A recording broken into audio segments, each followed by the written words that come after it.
दोस्तों, वियतनाम, जिसे आधिकारिक तौर पर वियतनाम समाजवादी गणराज्य कहा जाता है, दक्षिण पूर्व एशिया का एक देश है। इसके उत्तर में चीन, उत्तर पश्चिम में लाओस, दक्षिण पश्चिम में कंबोडिया और पूर्व में दक्षिण चीन सागर स्थित है। यहाँ की 85% आबादी बौद्ध धर्म का पालन करती है और इस लिहाज से यह दुनिया का तीसरा सबसे बड़ा बुद्धिस्ट देश है। दोस्तों, आज हम इस वीडियो में आपको वियतनाम के बारे में कुछ बहुत ही रोचक फैक्ट्स बताएंगे जो हो सकता है शायद आपको भी न पता हो। नमस्कार दोस्तों, मेरा नाम है राहुल और आप देख रहे हैं शॉकिंग फैक्ट्स। तो चलिए शुरू करते हैं आज का ये वीडियो। दोस्तों, वियतनाम की राजधानी हनोई है, लेकिन इसका सबसे बड़ा शहर हो ची मिन्ह है, जो वियतनाम के ग्रेट लीडर और रिफॉर्मर हो ची मिन्ह के नाम पर रखा गया है। इस देश की आबादी लगभग 9 करोड़ 65 लाख है। दोस्तों, वियतनाम का झंडा लाल है और उसमें 5 कोनों वाला एक गोल्डन स्टार लगा हुआ है, जो देश के किसानों, श्रमिकों, बुद्धिजीवियों, युवाओं और सैनिकों का प्रतिनिधित्व करता है। जबकि झंडे का लाल बैकग्राउंड युद्धों के दौरान शहीद हुए सैनिकों को श्रद्धांजलि देता है। दोस्तों, 2 सितंबर 1945 को वियतनाम ने फ्रांस से आजाद होने की घोषणा कर दी थी, जिसके परिणाम स्वरूप फ्रांस और वियतनाम में जंग छिड़ गई थी। 1954 में वियतनाम ने फ्रांस के ऊपर जीत दर्ज की, लेकिन साथ ही यह देश 2 टुकड़ों में बट गया था। पहला था नॉर्थ वियतनाम और दूसरा था साउथ वियतनाम। 1955 से 1975 तक नॉर्थ और साउथ वियतनाम के बीच युद्ध चला, जिसे वियतनाम वॉर कहा जाता है। जापान पर परमाणु बम गिराकर खुद को सुपर पावर समझ रहा अमेरिका इस युद्ध में साउथ वियतनाम का साथ देने आया, लेकिन हो ची मिन्ह के नेतृत्व में नॉर्थ वियतनाम ने कड़ा मुकाबला किया। लगभग 20 साल तक चली इस युद्ध में आखिरकार हार मानते हुए अमेरिका को अपनी सेना वियतनाम से हटानी पड़ी। यह अब तक की अमेरिका की सबसे करारी शिकस्त थी, जिसे अमेरिकन कभी स्वीकार नहीं करते हैं। सबसे अच्छी बात यह रही कि इस युद्ध के खत्म होने पर 1975 में नॉर्थ और साउथ वियतनाम वापस एक हो गए। दोस्तों, इस देश में घूमने के लिए बहुत ही खूबसूरत जगह मौजूद है। यहाँ के हनोई, हा लांग वे, हो ची मिन्ह सिटी को लोग अधिक पसंद करते हैं। इसके अलावा यहाँ की फेमस कॉफी, वॉर म्यूजियम, विश्वविख्यात पैगोडा आदि भी घूमने के लिए बहुत अच्छी जगह है। यहाँ कम बजट में बीच, लेक और जंगल सफारी का नजारा भी लिया जा सकता है। और दोस्तों, अगर आप यहाँ घूमने जाना चाहते हैं तो एक बात और आपको हम बताना चाहेंगे कि वियतनाम की करेंसी का नाम वियतनामी डोंग है और हमारा एक भारतीय रुपया लगभग 315 डोंग के बराबर है। यानी अगर आप वहाँ घूमने जाते हैं तो आपके जेब पर ज्यादा असर नहीं पड़ेगा। हालांकि वियतनाम की मुद्रा रुपए के मुकाबले कमजोर जरूर है, लेकिन वहाँ महंगाई दर ज्यादा होने के कारण सारी चीजें महंगी मिलेंगी। लेकिन फिर भी आप भारत के किसी पर्यटन स्थल पर घूमने में जितना खर्च करते हैं, लगभग उतना ही वियतनाम घूमने में खर्च होगा। दोस्तों, वियतनाम के लोगों को ब्रांडेड बाइक बहुत पसंद होती है, इसलिए वे लोग कार की खरीदारी करने से ज्यादा ब्रांडेड बाइक की खरीदारी करना पसंद करते हैं।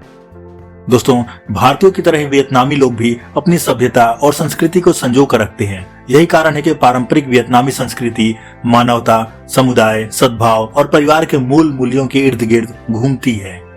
दोस्तों, वियतनाम ब्राजील के बाद दुनिया का दूसरा सबसे बड़ा कॉफी उत्पादक देश है। यहाँ प्रतिवर्ष लगभग 14,60,000 टन कॉफी का उत्पादन होता है। सिर्फ कॉफी ही नहीं, वियतनाम काजू का भी सबसे बड़ा उत्पादक देश है। पूरे विश्व में काजू की कुल खपत का 1/3 हिस्सा वियतनाम से ही निर्यात होता है। दोस्तों, सेपाक टकराव वियतनाम में खेले जाने वाला एक पारंपरिक खेल है। यह खेल कुछ वॉलीबॉल के जैसा खेला जाता है। फर्क सिर्फ इतना है कि इसमें खिलाड़ी गेंद को किक करने के लिए अपने पैरों का उपयोग करते हैं।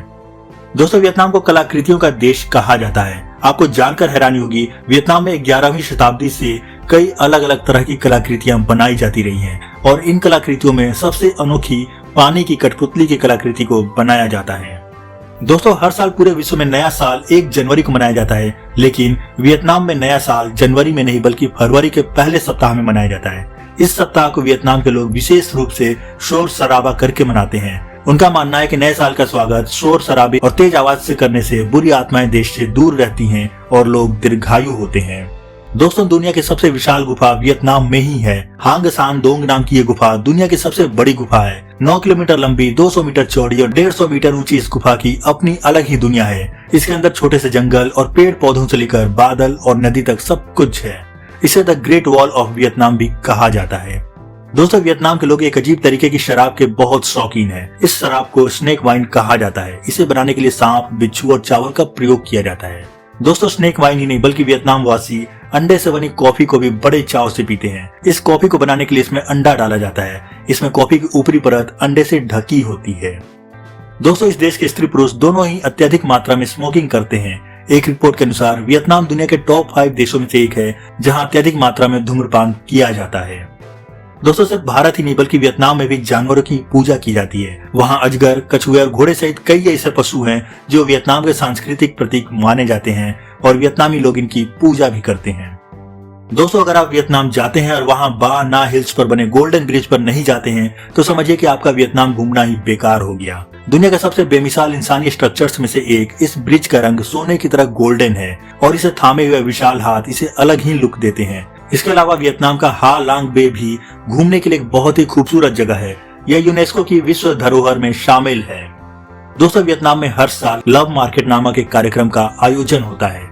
इस मार्केट में वैसे लोग आते हैं जिन्हें प्यार में धोखा मिला होता है या जिन्होंने किसी की याद में आजीवन शादी नहीं की होती है। यह पूर्व प्रेमियों के लिए भी एक जगह है जिन्होंने शादी नहीं की है, या इसके अलावा यहाँ ऐसे लोग भी आते हैं जो सिंगल होते हैं और उन्हें अपने लिए परफेक्ट पार्टनर की तलाश होती है। दोस्तों, वियतनामी लोग खाने के बड़े शौकीन होते हैं। उनका भोजन चीनी और थाई शैलियों का मिश्रण होता है और इसे दुनिया भर में स्वास्थ्यप्रद व्यंजनों में से एक माना जाता है। इनके भोजन में ताजी जड़ी बूटियां, समुद्री भोजन, फल और सब्जियां, मछली की चटनी और चावल इत्यादि के साथ ताजे पदार्थों का मिश्रण होता है। दोस्तों, आज के वीडियो में बस इतना ही। आपको यह जानकारी कैसी लगी इस बारे में कमेंट करके जरूर बताइएगा। वीडियो पसंद आया हो तो इसे लाइक और शेयर जरूर करें। चैनल पर नए हैं तो साथ ही सब्सक्राइब करें और बेल आइकन जरूर प्रेस करें। फिर मिलते हैं अपने अगले वीडियो में, तब तक के लिए गुड बाय, जय हिंद।